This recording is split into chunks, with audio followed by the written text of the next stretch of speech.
Hi everyone and welcome back to my channel. In today's video I'll be talking about my favorite white ink for brush lettering and nib calligraphy. This is the best white ink I've ever come across and I'll show you how to use it and how to prepare it. But I will also mention a few of the brush pens I've tried before and just compare the results so it saves you a lot of research. I used to use a lot of white pens and I couldn't find out what would be the best for my brush lettering if I want to do some lettering on a dark card. So I tried lots of Posca pens and some chalk pens and just some other pens I ordered on Amazon. I'll just show you some of them. So these are the pens I still use from time to time. So this Posca pen is quite a nice pen. It has a fine tip. So it's not a brush pen, but you can do some calligraphy where you just letter the word in your normal handwriting and then you use the fine tip to go over your downstrokes once again. So just creating like a double downstroke, just like this, coloring in every single downstroke. I love this pen as it works really good on different surfaces. You can try this on mirrors, glass, plastic, ceramic.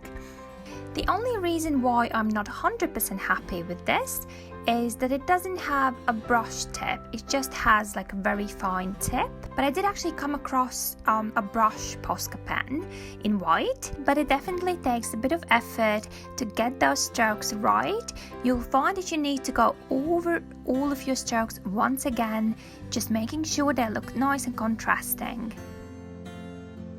Once I do this, I'm absolutely happy with my work. It looks very contrasting. I've tried lettering with this on some terracotta plant pots and they look great, but it was a lot of effort. And I also ordered this set of pens on Amazon, which comes in a metallic set of 10 pens, and they do have a white color.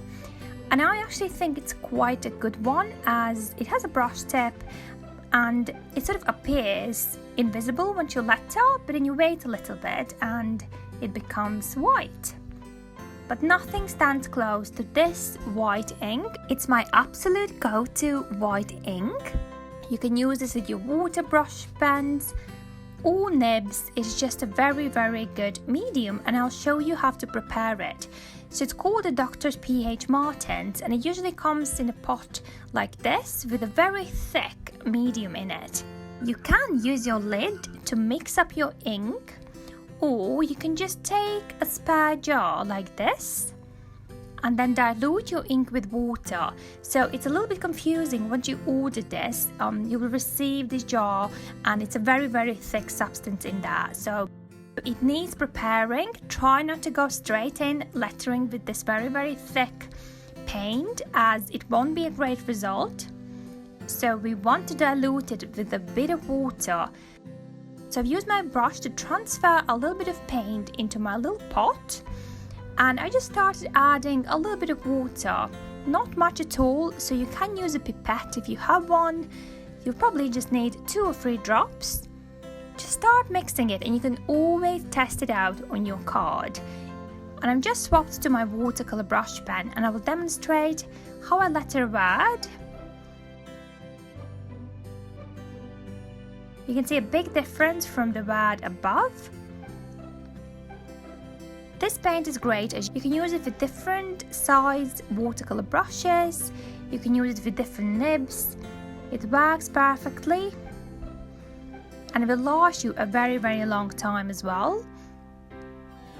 The only thing is, if you do use your lid to mix up your paint, don't forget to wash it. What has happened to me in the past is I had forgotten to clean it up and just screwed it back on and I couldn't open my jar, so it took a lot of time and effort.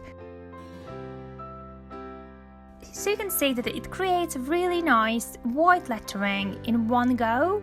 I don't have to pay much attention and go back in and correct many things. I can just do it with the first go. You can see that the consistency of this paint is more like a heavy cream. So that's what we're trying to achieve when we're mixing it up. And you can store it in your little jar like this until the next time you use it, and just top it up from time to time.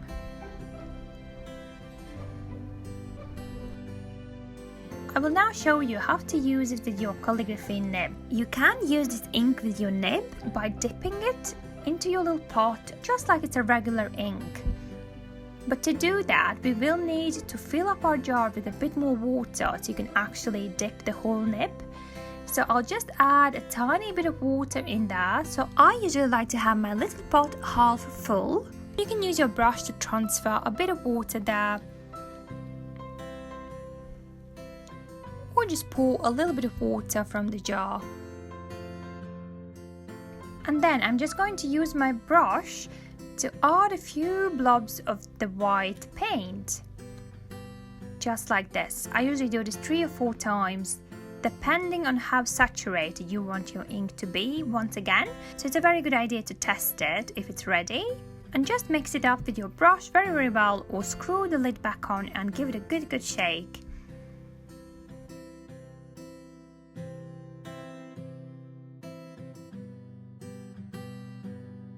So if your ink isn't flowing, so it's probably too thick, so just splash in a tiny bit more water. Or if it's very thin that you can barely see your upstrokes, that probably needs a bit more actual paint, so it just means it's a bit too watery. I'm using a Nico G nib, and it's known for its very thin upstrokes, so very often I find that I need to add a bit more paint for it especially.